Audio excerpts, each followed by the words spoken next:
All right, we are live with 1 minute until our scheduled start time. Yeah, so I guess to start off the show, I'm Adam Dodds. And I'm Paul Verge. And we're the creators of a new channel called The Idea Show. It's a live show that develops ideas with audience participation, and it works towards developing those ideas into a reality. So if you're an individual who likes to invest in ideas, if you've got an idea yourself and you're an audience member, just log in.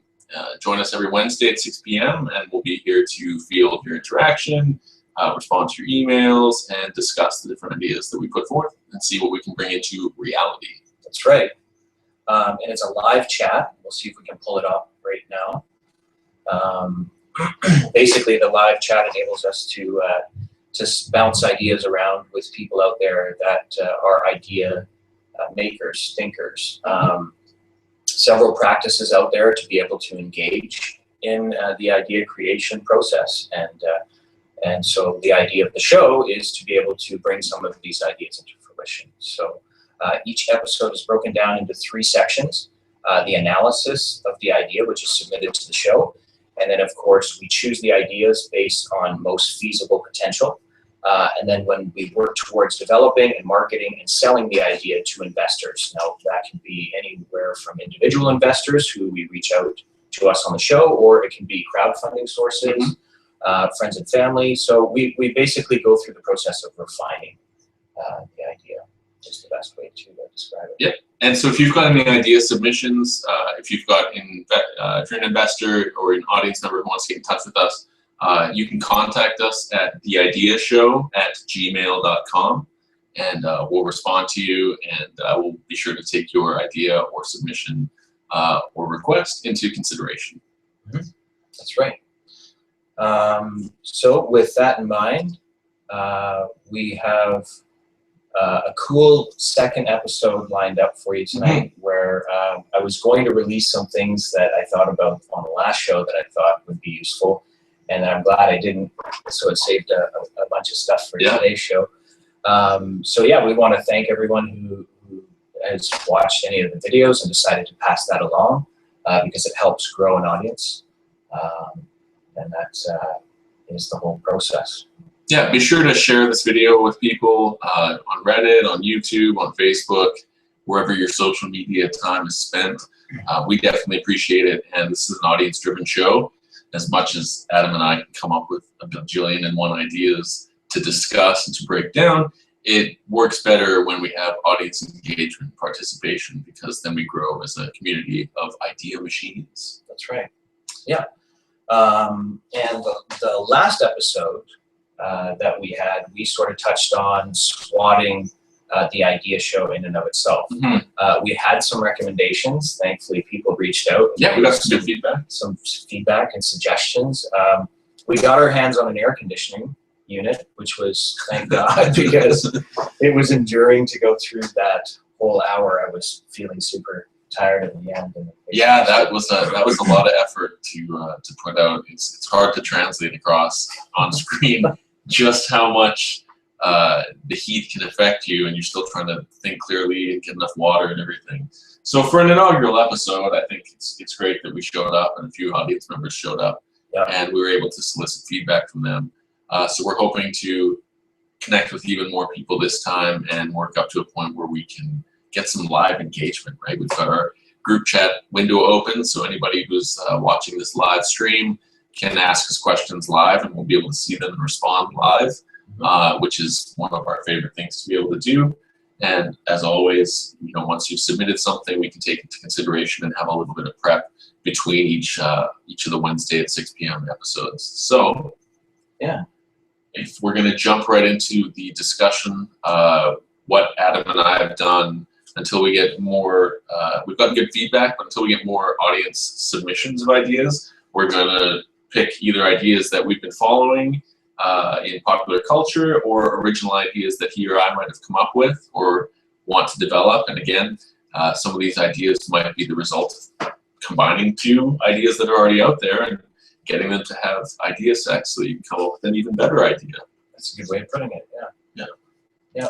So did you want to jump into one, or do you want to discuss? I had another one that I thought about as well. So Sure. Yeah. it's not the most revolutionary idea, but it's taking something that already exists that Adam pointed out to me exists, which is this idea of solar powered gear that you would wear. So whether it's a backpack with solar panels on it, a hat with solar, even shirts with solar like sewn on. It's not quite at the level of technology where that is feasible for higher capacity solar absorption. Mm. But if anybody's been following this thing called graphene, which is kind of a new discovery of these carbon fiber that's interlocked in a hexagonal pattern, and it's only one atom thick. So it's super conductive, has little to no resistance. It's super tough, super light, and it's almost like a wonder material, right? You could construct buildings or space stations or whatever, and even though it's tough, it's flexible, right? So you could make bulletproof vests out of graphene. Like there's all these applications, and since it's been invented in the last like 5 to 10 years, there's been a bunch of experimentation with universities and corporations trying to find different applications. So my submission for the idea show, what I'd like to SWAT, would be the idea of graphene-based battery packs in wearable solar gear, so that essentially just by walking outside and wearing any of this stuff, you'll be pulling in the sun's energy and storing it for whatever, with graphene, we're talking about fast charging, high capacity, high efficiency batteries. So what I'm really talking about is like, say it takes 10 years, but the idea would be that you go out and instead of having to get gas or do whatever, you can power your car, you can power your home just by walking around in the sun for an hour or half an hour or even less. Kind of like a trickle charge system of some kind. Yeah, it's just that what you have to do is improve the solar's capture efficiency, and then using the graphene technology to construct batteries, because it's low conductivity, low resistance, I should say. With high conductivity, it'll be able to absorb electricity even faster than a normal charge, and it'll have a higher capacity as well. So you'll be storing more energy faster, more efficiently, and then be able to use that for whatever applications. But essentially, we're talking about some form of almost free, renewable, clean energy. So, mind if I swap that one? Let's swat it. All right. So, SWAT, of course, is our favorite anagram for strengths, weaknesses, opportunities, and threats. Oh, and P.S. This is all in focus. Last week it was hard to focus in on because we couldn't have control over the camera, but this week we managed to There's a lot of improvements. download the driver and redo, so we have a little better camera control. So hopefully we can see what it is that we're presenting here with this analysis. we got a whiteboard behind the whiteboard as well, if you've noticed. So it's cleaner, I guess. It's just less to be distracted by, but we'll continue to improve over the weeks as we continue to do the idea show. So let's start off with, so the idea is going to be solar powered graphene wearable gear, so hats and backpacks with the graphene solar power panel essentially sewn in to the hat or backpack or clothes. So I think in terms of the strength, you're solving power issues.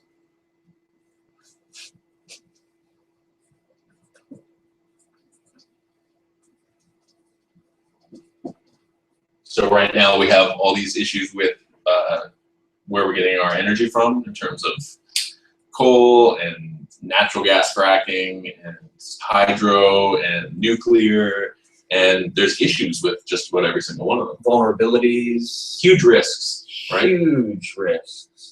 It's all over the news right now, where apparently some stuff's happening. Paul was telling me some crazy stuff is happening all over the place. Yeah, that's mostly systems getting hacked right now. Those are vulnerabilities as well. But in terms of like what the energy markets do is they create a high risk, medium delivery kind of mechanism, whether it's coal or nuclear or whatever, that requires a lot of upfront capitalized costs. And then like they say about nuclear, it's a heck of a way to boil water. They're all, just about all these technologies are like 50 to 100 years old. We're still relying on them. And if you're a proponent of climate change as being a concern, then you can see that there's a huge contribution from these inefficient energy systems, and thus something that uses the sun's unlimited, or at least for the next billion years, unlimited energy that's incoming. We just haven't figured an efficient way to store that energy, right? Countless cultures are using that energy every day to grow things, to dehydrate things, to do all these different kinds of work. But what we haven't done, other than a few trendsetters, is create a system to efficiently capture all that energy for free that doesn't pollute at all, other than the initial building of the panels themselves and whatever space they have to take up. So if you don't want a bunch of giant fields of solar panels because you think that can be better used for food, then the idea of wearable solar gear that captures just small yet really high capacity and efficient batteries suddenly becomes more attractive, right? Right. So I think it would solve a lot of power issues, which would correct a lot of imbalances corporately and governmentally and economically, because those are some of the leading issues today that are kind of messing with the world, we could say. Not to get political, but the strength would be is that it's a closed loop system. Yeah.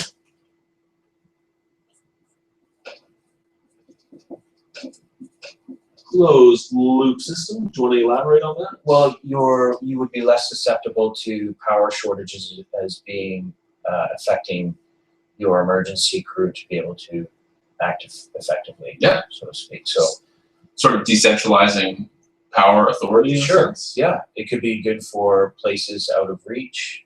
Hikers. Yeah. Camping applications, scouting applications. Any place that you're remote where you're like, oh, my battery's gonna die on my cell phone or my satellite phone or whatever phones we have in the future. Plug it into my shirt. Let me just plug it into my shirt. Can you imagine? All right. So closed loop. Why do I write closed loop? Closed. That's weird. Let's just use an idea to change that to closed loop system. All right. Coming up? Yeah. I think it's sort of readable. Closed loop system. That's what it's supposed to say. What are you gonna do? All right. So let's play devil's advocate for a second, because whenever you come up with a good idea, you never want to be like, well, here's the weakness, because you feel like it's overcritical or whatever. I think it's still good to try and look at what negative things could happen. Sure. The weakness would be that the clothes may lose conductivity, or what if your clothes electrocute you because you're I don't know, a short or rain? Are they waterproof? Will they work properly? Right. So is there not a health risk so much? Well, maybe. Like, what if there's electromagnetics, right? So is there a potential health risk to wearing clothes that absorb sunlight to turn it into electricity? Right? We don't know. Could be health risks. There could be an issue with the availability of graphene. I mean, it's supposed to be made out of graphite, which is lead. If graphene technologies become popular, it's either going to become cheaper to produce, or due to demand, become more expensive to produce. Sure. So fluctuating costs, I think, would be definitely a weakness.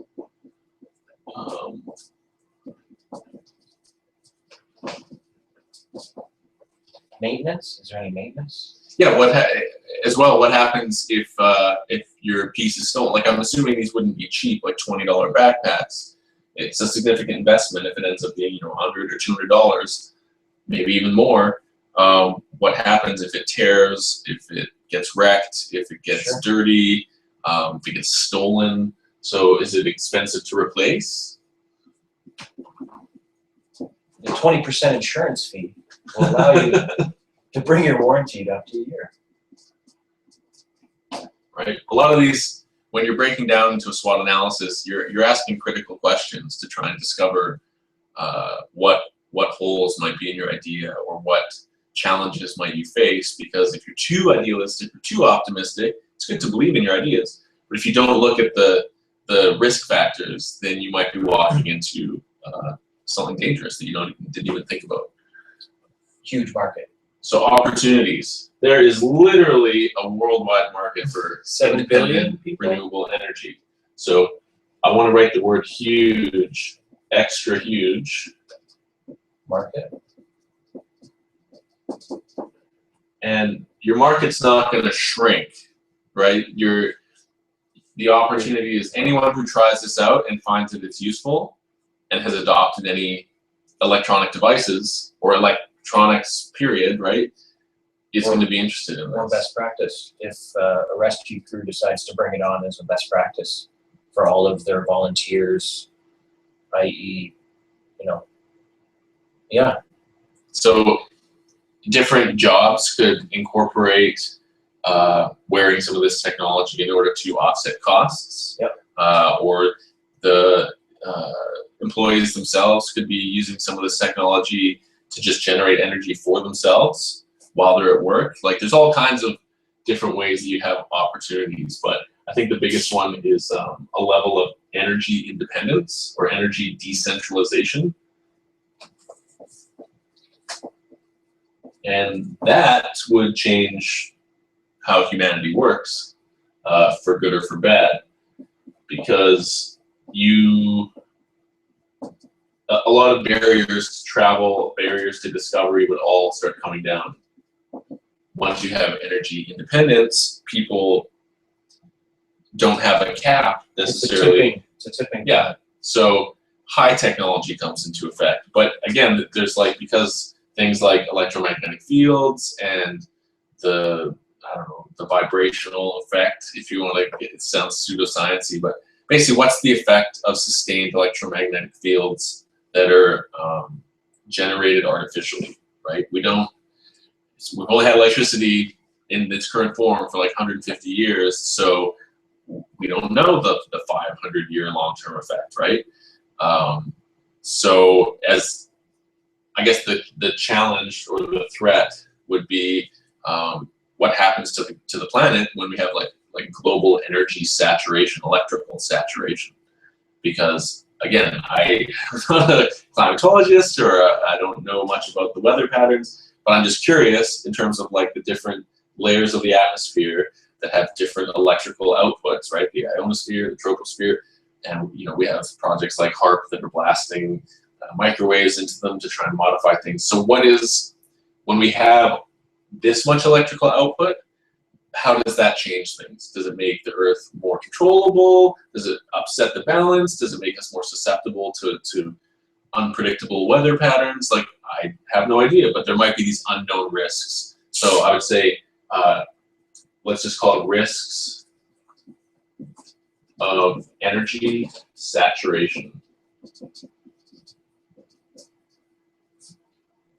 Because we don't know. Maybe nothing will happen. That would be sweet, right? If there's no noticeable ill effects, nobody cancer rates don't go up or anything crazy, then that's awesome. Like technology benefiting people, because there's countless ways that electrical technology has benefited people in terms of dishwashers and fridges and all these things. Supply chain would also be a threat, wouldn't it be? Yeah. So the dinosaurs or the giants that came before, whether it's oil or nuclear or coal, the entrenched energy interests, they are not necessarily going to be cool with the idea of energy independence with people, because they've spent over 100 years developing a product, refining it, getting the marketing down, and building a dependency, which, if you've been buying gas at all in the last 15 to 30 years, you've noticed the price goes like this, and then goes like this, and it's like this. And the problem with that is that even though oil prices have gone down, they're like a third of what they were a couple years ago, the price at the pump has not reflected that drop. It's So there's a level of conditioning the public to accept different pricing models when a dependency on your product has been built up, i.e. fuel. So that would be the threat, is the energy cartels, which is really what they are.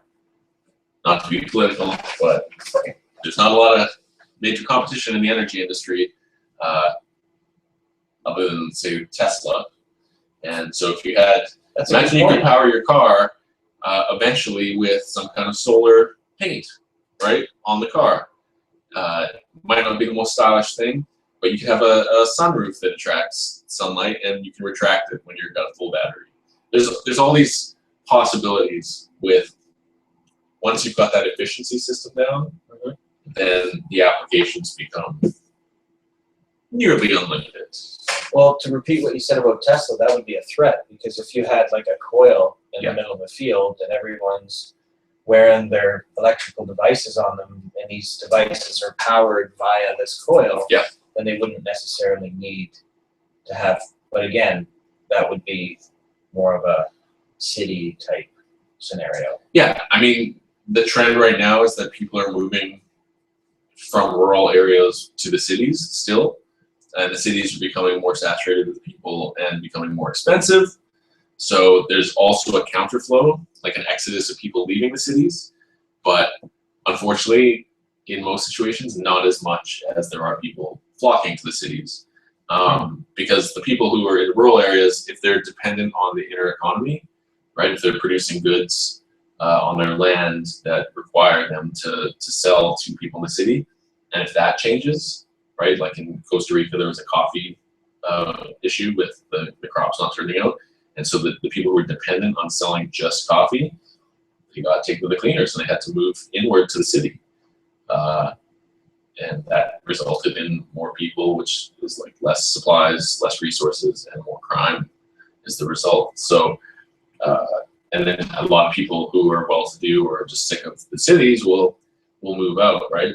So I think those living in the city, there's more energy availability in the city because it's a bigger grid, but those who decide to go from the city to a more rural area are, I think, the ones who would benefit the most in terms of having that energy independence, the living off the grid kind of a thing, because I think the future of self-reliance or self-sustainability is going to come from being able to set up like a garden that's on a timer with hopefully natural light, but some artificial means that you can artificially water it. It'll do the work, because right now, like 1 or 2 people can't tend a whole garden and still have time to do the rest of their life, right? Well, how many people does a farmer feed? Exactly. Right? Hundreds, not thousands. It is hundreds, but you know, that stat alone tells you how much work, whether it's automated or not, it's done by one individual. Yeah. So it would at least increase somebody's efficiency, I think. It definitely doesn't. I also expect that in the next 20 years, there's going to be almost like a Luddite like device backlash. There's going to be a cultural shift away. Like people are going to get sick of how much screens we have and how dependent they are on technology. Black Mirror, that whole series? Yeah, Charlie Brooker's Black Mirror kind of offers a great reflection of where culture could be headed, ostensibly, with these different technological developments. Yeah. But I think that as I talk to people and they're getting sick of kind of the dehumanization aspect of having a wide social media network, which doesn't translate to a wide actual social network of people that you're close to in real life. So it's become this replacement of quantity of connection rather than quality of connection. So yeah, with the wearable graphene solar panel technology, You should put Tesla as a threat. Because you wouldn't need battery banks if you had. no, I think Tesla would utilize this technology. Let's say Tesla's still around in 10 or 15 years when this could be developed, or even 5 years at the rate That's we're kind going. of the irony, isn't it? I think Tesla wants any way that they can efficiently generate and use electricity, right? Tesla's Powerwall is, again, they're talking about outfitting it to have solar panels that feed the Powerwall. So someone's already put this idea of like efficient, convenient solar energy. They're just pushing this other newer technology, graphene, to try and get it up to snuff where it has enough applications that makes it feasible. And I would look at Tesla more as someone who would take opportunity than as a threat. Tesla's already fought against the car cartels and the energy cartels, right? Because both the established car manufacturers and the established fuel producers were both against the development of the Tesla model, right? They lobbied states and stuff to like ban Tesla's ability to sell their cars direct. Well, what about the coil itself? You've heard of the story about the coil in the middle of the town that powered everything within the town? That with Tesla's apparently like wireless electricity. Yeah. Yeah, like Do you think that's an EMF issue? Is why they shut it down? again, I don't know the long-term effects. I know if you have too much electricity in a field and it's the right spectrum, you can get radiation burns like microwave. Like you wouldn't put yourself in a microwave oven because that's, you really can't see it. That's electrical energy flooding a space, right? It's just a certain bandwidth on the electrical field. Yeah. So I don't know from like electrical EMF how strong it is. You can see in the rain when you look at power lines, you can see the sort of fuzzy looking field that goes along, and it looks like it extends about a meter away from the lines, right? If you took a voltmeter, would it go off the charts closer there? Probably. But there's a difference between that and knowing that something is harmful to human health, right? There's definitely like set limits by the government and different agencies as to what's acceptable EMF limits. So we know there's a tipping point where it becomes harmful, right? We're not just like, oh, there's no problem with any of that. We just don't know what it is. We don't know in relation to how this technology would work or any other mass electricity technology, right?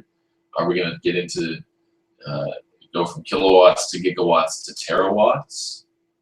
You know, I think it's going to get smaller. Does it make things more volatile having that much electricity existing? Well, okay, put it this way. It used to take so much energy to power a light bulb, 60 watts or 100 watts even. Yeah. 40 watts, and now they've got LEDs that put out the same type of light, just a bit whiter or brighter. Right. But at what efficiency? Like 15 or 10 or 20? They're 4 watts in some 4 cases. watts. Wow. So, you know, that just goes to show that for the most part, you're dealing with making energy more of a valuable commodity. Yeah. Because you're breaking it down into smaller sections. And now you're smart metering this whole process, right? Huh. So now there's a very accurate description of, you know, everything about your energy consumption. So, you know, even though there's less, I have nothing to hide. More devices using less energy are still using the same amount of energy footprint or whatever they would call it. Well, yeah, what's your argument for that? When somebody says, well, I have nothing to hide. And you're like, well. Or if you shouldn't have a problem if you have nothing to hide. Yeah, that's to do with privacy in terms of newer home devices, smart devices, having that IP6 instead of IPv4, which is just an address protocol. But what it means is your fridge and your stove and like kitchen items now have a network address to be on the internet. And they're smart in order to be pre-programmed or to let you know how much food you have or remind you to buy eggs or whatever. The problem being, as soon as you're on a network, you have security vulnerabilities. And so what's happening with these smart devices is they're being remotely hacked and turned into like spam bots. So you're like, what? I just got a piece of spam from Russia for penis pills, and it was actually sent to you from like somebody's fridge in Philadelphia.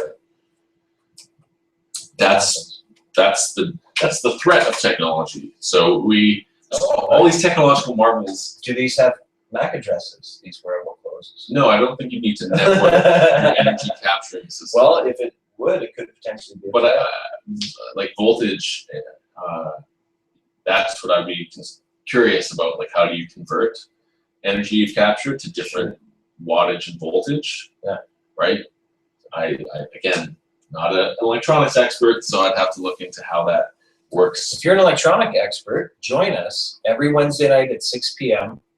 what we discussed. Let us know how feasible our idea is. Yeah. Or if you want to flush it down the toilet because I just am like way off base, like I'd like to hear that feedback because that would be a great learning experience for me. I feel like your idea is a piece of garbage and I'm flushing it down the toilet.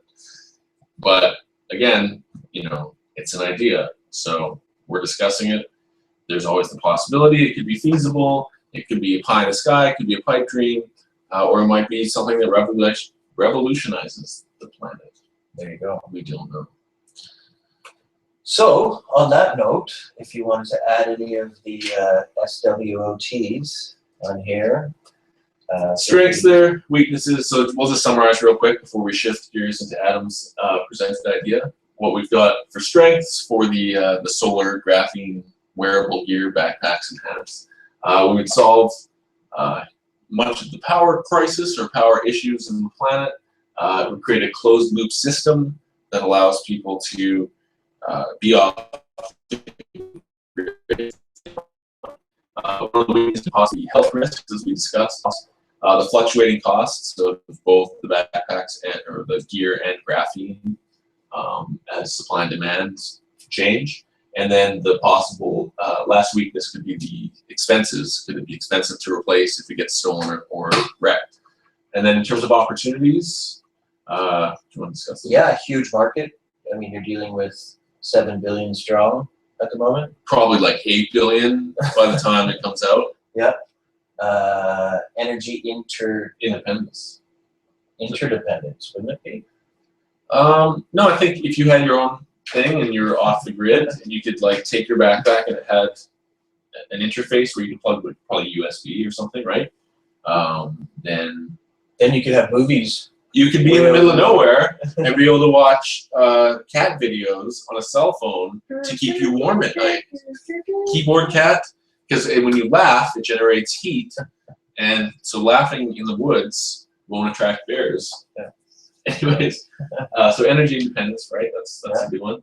And then what about the threats? Of course, the energy cartels are always something to take into consideration when you're deciding to take the next step on an idea.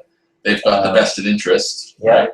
And then saturation risks. Not to say that fear should ever, No, like a threat is trying to objectively identify something not you should be afraid of, but it's a concern. It legit, like anytime someone comes up with a new idea that might displace established interests, you would be foolish to pretend those established interests don't exist, right? You don't have to necessarily placate them. Like, you don't have to be like, oh, what are they going to say if I go forward with my invention? But, like, don't be surprised if they learn about your invention and then are concerned that, like, oh, this might impact our bottom line. Because everyone's self-preservational, and everyone who started a business started it from some idea, right? So, too bad for them. They should stay with the times. If your new idea makes them obsolete, but just be aware that established interests, they're out there. Yeah. The risk of saturation, of course, we touched on that. Yeah. We don't know what the long-term effect is going to be. So hopefully it's not like this technology is a blessing that poisoned the whole planet slowly and drove us all insane. Whoops. Yeah. Well, we didn't mean to. I just wanted to watch cat videos on my iPhone. And that was how the apocalypse happened. Right on. So, all right. So switching gears, yes, I guess? I'll erase this SWOT analysis. Oh, this works. Sweet. And maybe you could give us a preface as to the idea that you were interested in discussing. Yeah. See if we got any feedback either. Yeah, we've got, let's see here. Where is the live chat? Here it is.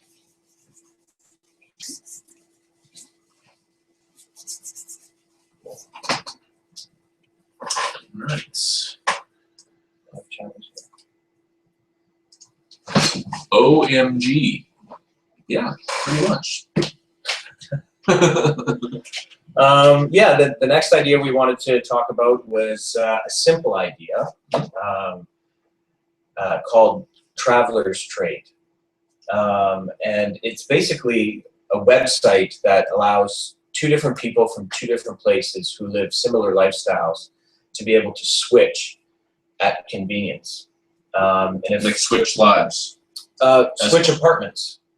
So right now there are certain websites that have like Vacation Rental by Owners is a website that you can go on to, and you can check out somebody else's place, and you know, if you want, you can stay at that person's place. Or Airbnb. That's another one, right? Yep. But there hasn't been a platform yet that I've discovered anyways that exists that allows a user to put their credentials in, their availability, their pictures to the place, and then of course that can be matched up with other people at certain times of the year. So if you happen to take your vacations in March or whatever, and it just so happens that, you know, Rodrigo takes his vacation in March as well, then, you know, we can switch it up, and then it works to everyone's benefit. And So- would that be for individuals or families or even groups of people? Or? Well, that would be dependent on what your profile has. So the trade would consist of, if you have a 4-bedroom, then you're in the vicinity of renting a 4-bedroom. If you have access to a 4-bedroom, you know, your parents are on holidays, for example, or your aunt and uncle want to give their place up, or, you know. So if there's the perception of the places aren't quite equal, but there's an interest in still, There could be a there monetary, could be a monetary an supplement or- exchange.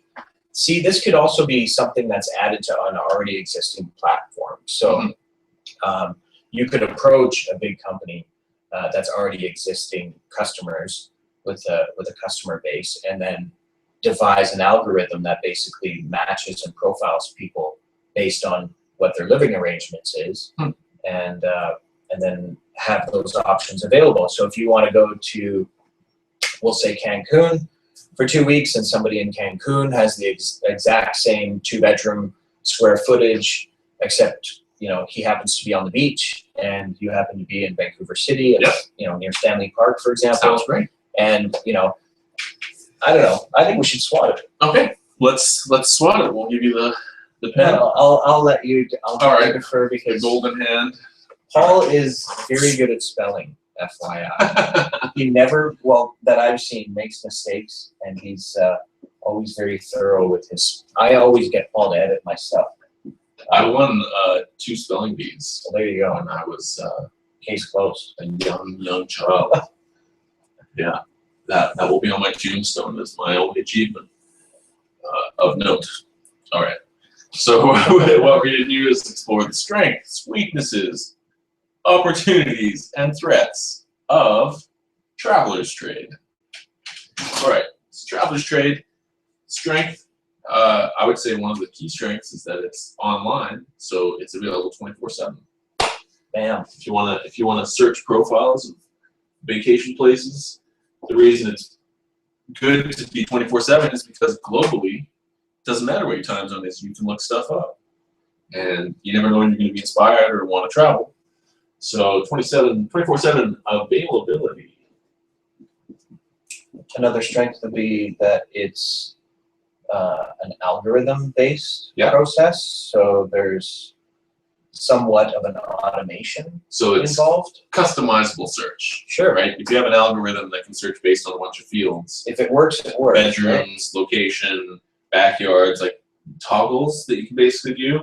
If you have customizable searches, then you're more likely to find the result that you want, as opposed to searching through 1,000 opportunities and to find only 2 that are viable or feasible. So, I think another strength would be that it's free.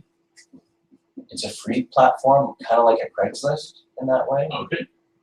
So make a free platform. So the value is either ad driven or user supported or Ad driven, yeah. okay.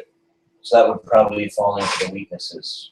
Okay. category. So like how you would fund it essentially. Well, ads can somewhat be annoying if they're not necessarily targeted, and repeated ads, for example. Like, I don't know if you've ever been on Chive, but one of the No, things, what is if you're this, listening on Chive? Chive, it's a website and there's all different kinds of categories of people taking pictures and videos and stuff. And So it's there's content some, driven. yeah, there's some comedic content there that is worth checking in. I don't do it anymore because of the ads. The ads drove you away. Constantly being inundated with ads, and not stuff that you can skip either. It's just like in your face, nonstop. Now, right? are they targeted ads or demographic based ads? I'm not exactly sure how they target their ad campaigns, but I do know that the repetitiveness of it severely undermines their The potential experience, customers. The experience. So, stop the repetitive ads if you're listening. So It you will can be still do actually- ads, because if you're having this level of customizability, you're going to have the opportunity to target pretty specific ads, both based on location and Yes. and user profile, like in terms of like what their income is, and if they're looking for a 5-bedroom villa that would be worth like $5,000 a month, you're going to send them, or you're going to generate different ads in that city based on that. Like, I think there's a way you can make it feasible, but let's just say funding via ads is, because of what you just said, it's technically a weakness, but it's also technically an opportunity. Right, where they have to be a value-based ad, for example. Like, not intrusive. Like, if it's like Give us a content benefit. content Yeah. ad, and there's like 5 ads per page, Exactly. you're going to be like, wow, this is a bit, it's not the best use of your time to skim through ads just to get the content you want. Whereas if you have 1 or 2 ads and they're surreptitiously placed, but they're targeted enough that they might have some turnover, then that could be a constructive approach. Sure. The weakness would probably be, what else? Well, you'd be only hitting a certain type of market in terms of an internet savvy market, which is relatively small in comparison to how many people there are on Earth. Okay. So potentially limited market.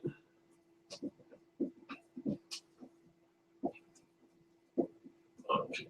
One thing I was going to ask about is, what about people swap and one group or person takes immaculate care of the place that they stay at, but the other group is not respectful of the space? Well, here's the Is there an element of liability to either the site itself that can be turned into or to parties? Do they have to sign a liability agreement or something? Like, how do you keep track of making sure, like, lots of people will actually stay at your house and not steal, and will be like super grateful because they want the opportunity to repeat that experience. Or if you had a reputation base like Couchsurfer.com or any of these others, opportunity. so we call that the User reputation. moderation as well. I don't know if moderation is the right word. Well, you're getting rated anyways. Oh, Yeah, moderation is like people watching over. Rodrigo stayed over at my house, Yeah. left it in immaculate condition when I got home, and had huge flowers. Yeah, so you could rate him 5. like a percentage or a rating out of 5. That it's essentially like, Plus, his place would you was do this again? unbelievable because it was right on the beach and it was like steps away from the ocean, and So- the sun was beautiful. so you can report your experience, good or bad. You're offering feedback to other users and to the administration of the site. I can remember when my dad actually told me about his discovery of reporting the experience, and how, I was never going to look for another place again unless there's, people and testimonials, and I thought that was pretty cool Mhm. to witness, because, it's like, it's taken that approach where you can have trust in a community-based approach where everyone has the same intentions. Well, and it shows that reputation still matters, Yeah, right? absolutely. You leave a trail wherever you go. Especially in the digital age, there's quite a long trail. And so, yeah, like, it's easier than ever to make or break a reputation based on even simple acts. So I think that would be kind of mitigating some of the liability, is if you had a reputation system then there would be an incentive to be respectful and transparent about your dealings through travelers trade. Is there any other opportunities you see other than maybe? I think one of the positive side effects of this website would be increased levels of cultural understanding and travel. So yeah, increased travel. Like right now, you could make the argument that global authorities like want to suppress people's desire to travel because there's a lot of disincentives, from security to, you know, be afraid of this country, travel warnings, all these things. Like stay home and spend money locally. And I get that point, like stay home and spend money locally, but staying home and never traveling factually gives you a very limited perspective unless you read a lot of books. Gives you a very limited experiential perspective on the world. So, like you said, kind of like a culture swap, or how would you simplify this? The concept of in an opportunity increased travel. Yeah, I think it would be cultural happiness for. Like the more right now, there's a lot of phobia, cultural phobias, national phobias against different cultures because the media propagates certain ideas and different cultures are supposed to be afraid of. Travel culture being created is the opportunity. And so by traveling, nice. you can see that there's like parts of Afghanistan that aren't barbaric and that actually have like interesting things, or you know, down in South America, there's countries that you'd be like, oh, I thought if I walked the streets I'd get shot based on what the internet tells me. But you find that there's like beautiful culture and people and experiences and history that you can experience. That it's not necessarily life-changing, but it's definitely a massive enough experience that gives you all this more perspective. So by the time you come home or you've finished your traveler's trade, you have gained a wealth of experience and knowledge. And through traveler's trade, you'd be able to repeat that experience as your reputation increases and as you find other people. So you're really just traveling on a budget. Yes, you're paying for your plane ticket and for your needs while you're there, but at least you would have a place to stay and you know, maybe even an opportunity for people to leave recommendations, right? Like, welcome to my home. Here's the top 10 places I would visit while you're here. And, you know, so it presents, like people did exchange students, right? A lot during the 80s and 90s, probably even now. But it was usually like one person comes to your house, or you send your son or daughter to another person's house for a month or 2 months or 6 months. And so the cultural exchange is really just that one person being immersed. Whereas with traveler's trade, it's not just limited to individuals, right? You could have entire groups, your whole family going on this adventure, or your work group, right? There's 10 of you, and they want to send you as a corporation, or as a corporate group, to do this kind of traveler's trade, and another corporation is willing to do it in their city, and you agree to put each other up. You know what I mean? Like those companies are gonna spend the money for the workshop or for the conference or whatever. They might as well make it mutually beneficial. So, travel culture. All right, now threats. Hotel industry. Yeah, the hotel industry, they could not be super stoked. So, again, established interests, but let's say hotels, they're like, you're cutting our grass. Just like cab companies seem to hate Uber because it cuts their grass.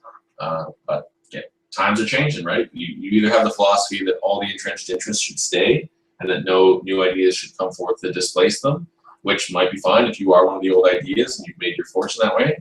But the quote-unquote free market, if it exists, dictates that new ideas come along and improve or replace old ideas, because all business is supposed to be marked by a continuous process of improvement, right? And making money in the process. Well, money is the side effect, but yeah, or the goal, I guess.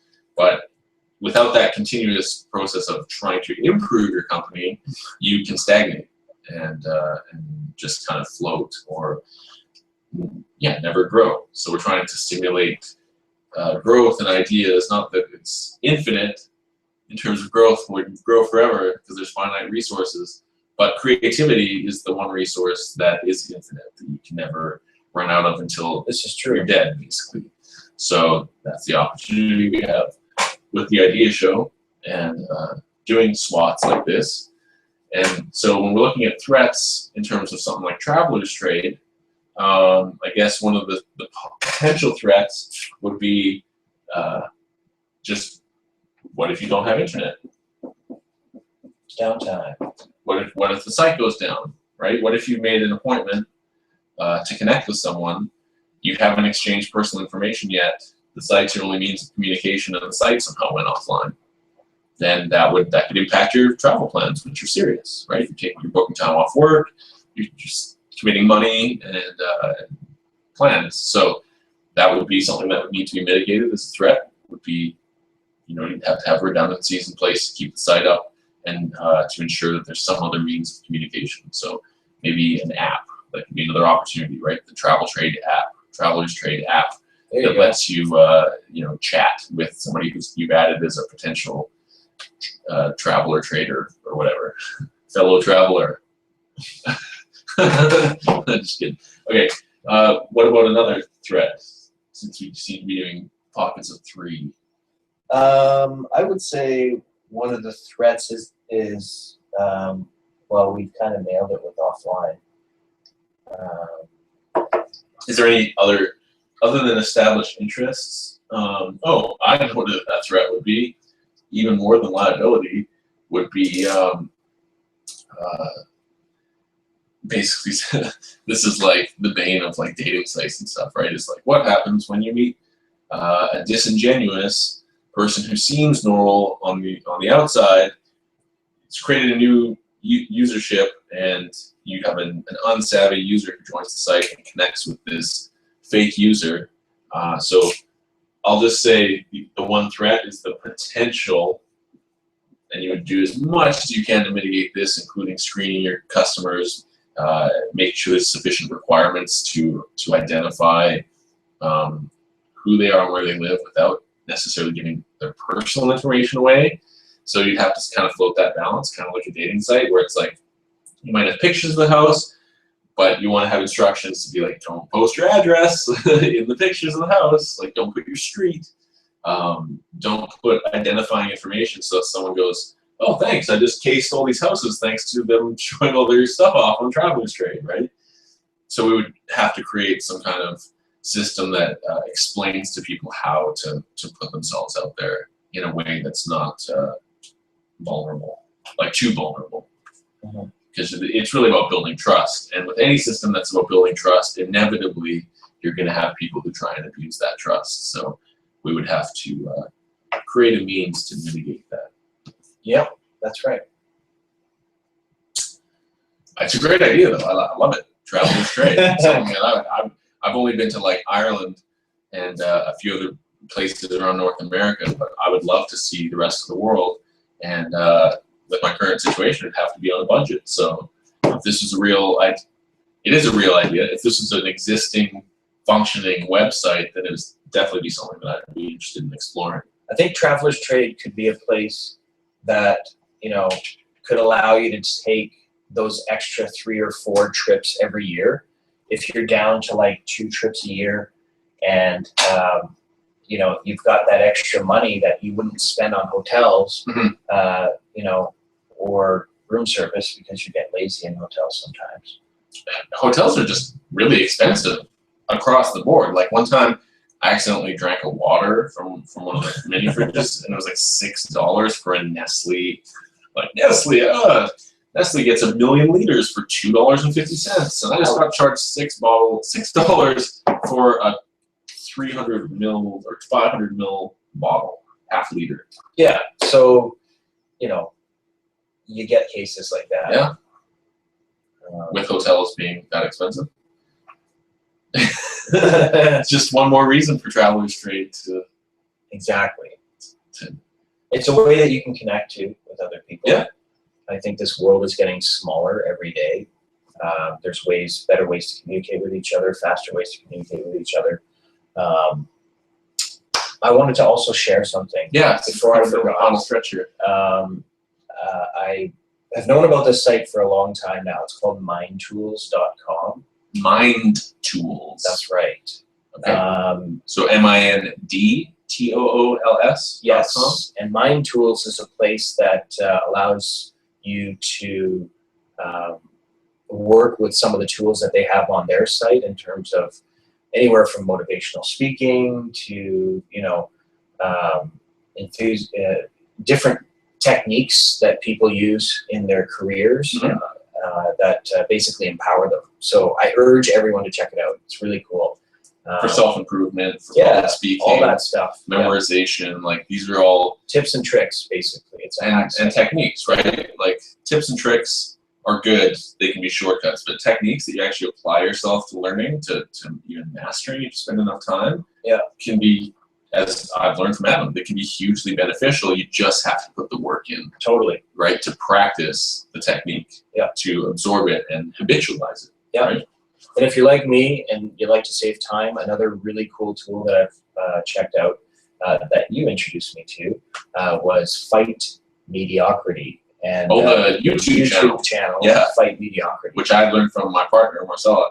She told me that Fight Mediocrity, it was, it's a guy speaking over drawings that come to life. Yeah, books, famous books that I'm sure you will have heard of if you check the channel out. Yeah. And we'll post it in the description. Okay. But essentially, it's an overview, 5,000 foot perspective, 40,000 foot, whatever you want to call it, perspective of a book, and it highlights some of the most important parts, the takeaways. And so if you like some of the stuff that you listen to in a short period of time, and you want to delve a little bit deeper, then you can just go out and get the book, or look it up online. So it's visually interesting. It's condensed. All the videos are under a certain amount of time. Most of them are under 10 minutes. Yeah. Fight Mediocrity. And do you know the YouTube channel address? Well, we can put it down below. I think it was like PHUCK Mediocrity or something. Yeah. It's the user channel name in the URL, but it's actually just called Fight Mediocrity. Right. So you must have misunderstood the difference between those two words. But I definitely highly value that channel. So mindtools.com and the YouTube channel Fight Mediocrity. Those are two of the biggest ways to spend some constructive time in between this episode and episode 3. So do we have any knowledge of what we think episode 3 is going to be about, or are we going to? Well, I'm hoping to get some submissions online, and I've got some friends with a couple of really cool ideas that I might have them on the show. That would be awesome. So it might be sort of a little surprise thing for next time. Okay. But yeah, we've got a week till next Wednesday. 6 p.m. is when the show's on live, of course, and then it's sort of an audience participation-based discussion around ideas, and we swap stuff, and it's a collaboration of people, anywhere from investors to idea makers to audience participation to if you just want to be a sponge and listen to what we have to say and check out the sites and the books that we might recommend, that's an education unto itself. So we just want to provide some value for your time with the idea show, whether it's practicing doing swatting, because that helps you do that analytical thinking of new ideas, right? It's an exercise you can habitualize. Or we're really looking forward to building an audience and having that level of engagement, because the only thing better than swatting something between two buddies, batting the ball back and forth, is to have two guys plus another couple hundred users who all have their submissions, because as large as our heads are, we only have so much brain capacity to come up with new ideas and analytical processes. It's your participation and engagement as an audience that will drive the show and the community to increase in size. Totally. So with that, subscribe to our channel, pass us along to people that you think will benefit from the show. If you feel that you know people that come up with ideas all the time and you're like, this person would totally get it, they would understand some of the stuff that you're talking about, because it's not for everybody. Some people like to watch TV nonstop, play video games nonstop. That's cool, However you want to spend your time. Yeah. But if you're looking to improve your life, improve your level of happiness, improve your confidence, part of that comes from being able to come up with ideas. Being creative is the spark. It's the gift that we all have from our whatever alien overlords designed our DNA. They decided to build in this little thing that allows us to be creative and to come up with things like language and writing and traveler's trade and solar powered backpacks. Like, it's all about working together. And so we want to work together with you, whether you're an audience member, an idea submitter, an investor, or any label you want to call yourself. We just want to interact with you because that is how all of us mutually grow together. Yes, that is correct. All right, so I'm Paul Verge signing out, and this is Adam Dodds. We really appreciate your time today, and if you've got any submissions, feedback, requests, comments, you can email us at theideashow@gmail.com. You can also come back next Wednesday at 6 p.m. We will be here again for episode We will be right here. 3, and we'll be swatting some new ideas and hopefully some user-submitted submissions. Right on. All right. Virtual high five.